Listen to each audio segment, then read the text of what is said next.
74 ಕೇಸ್ಗಳು ಸ್ಟಡಿ ಮಾಡಿ ಅವುಗಳನ್ನ ಕೋರ್ಟ್ ಮುಂದೆ ಇಟ್ಟಿದ್ದಾರೆ. ಇವುಗಳ ತನಿಖೆ ಆಗಬೇಕು.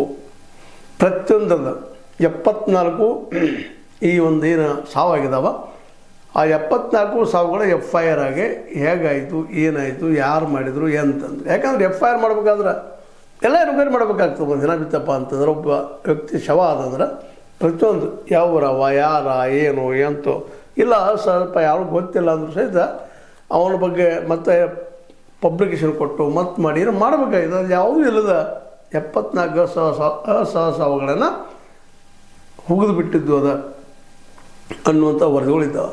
ಅದನ್ನೆಲ್ಲ ಇಟ್ಕೊಂಡು ಡಾಕ್ಯುಮೆಂಟ್ಸ್ ಎಲ್ಲ ತಕ್ಕೊಂಡು ಇವತ್ತು ದೊಡ್ಡ ಪ್ರಮಾಣದಲ್ಲಿ ಆ ಹೋರಾಟ ನಡೆಸಿದ್ದಾರೆ. ಇದು SITಗೆ ನುಂಗಲಾರದ ಬಿಸಿ ತುಪ್ಪ. ಯಾಕಂದ್ರೆ SIT ಏನಾದ್ರೂ ಬರ್ ದಾಟ್ಕೊಂಡು ಹೋಗ್ಬೇಕು ಅನ್ನುವಂಥದ್ದಿತ್ತು. ಮತ್ತು ಇದು ಹೇಳಿದ್ದಂಥ ಎಲ್ಲ ಕೇಸ್ಗಳಿದ್ದಂಥ ಶಕ್ತಿ ಏನಿದಲ್ಲ ಅವರು ಸಹಿತ ಕ್ಲಿಯರ್ ಆದವು, ಕ್ಲೀನ್ ಆದವು, ಅಡ್ವಾನ್ಸ್ ಟ್ರೀಟ್ಮೆಂಟ್ ಕೊಟ್ಬಿಟ್ರು ನಮ್ಮ ಹೆಗ್ಡೆಯವರು. ಹೀಗಾಗಿ ಮತ್ತಷ್ಟು ಸಮಸ್ಯೆ ಸ್ಟಾರ್ಟ್ ಆಗಿಬಿಟ್ಟಿತ್ತು. ಅದು ಇವತ್ತು ಸ್ವಲ್ಪ ಹೊರಗೆ ಬಂದಿದ್ದಾವೆ ಈ ಮಧ್ಯಂತರ ವರದಿ ರಿಪೋರ್ಟ್ಗಳು.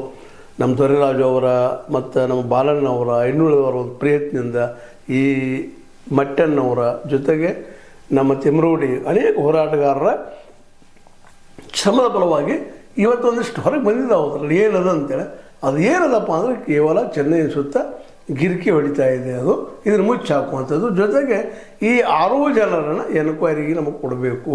ಎನ್ಕ್ವೈರಿ ಅಂದ್ರೆ ಏನು?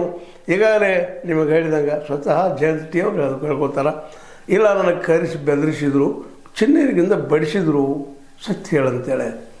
ಅಂದರೆ ನಮ್ಮ ಬಾಯಿ ಮುಚ್ಚು ಪ್ರಯತ್ನ ಮಾಡ್ತಾಯಿದ್ದಾರೆ ಎಲ್ಲರದು. ನಮ್ಮ 6 ಜನರದ್ದು ಇದು ತನಿಖೆ ಆಗಬೇಕು, ಮತ್ತೊಂದು ತನಿಖೆ ಆಗಬೇಕು ಅಂತೇಳಿ SIT ಮೇಲನ ಅವರು